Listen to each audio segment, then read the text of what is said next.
இப்படி எண்ணற்ற பல படுகொலைகள். இந்த படுகொலைகளை எல்லாம் இன்றைக்கு கண்டிக்கிற வெளிச்சத்திற்கு கொண்டு வந்து இந்த படுகொலைகளை செய்யக்கூடியவர்கள் மீது கடும் நடவடிக்கை எடுக்க வேண்டும் என்று ஏறத்தாழ 40 ஆண்டுகளாக போராடி கொண்டிருக்கிற இயக்கம் விடுதலை சிறுத்தைகள் கட்சி.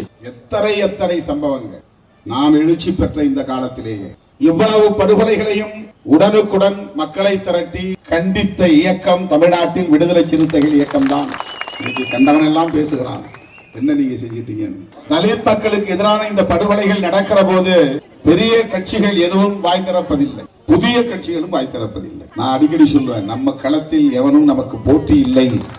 யாரும் புதிதாக கட்சி தொடங்கலாம், வீராவேசமாக வரலாம், ஆனால் நாம் நிற்கும் களத்தில் நம்மோடு அவர்களால் களமாட முடியாது.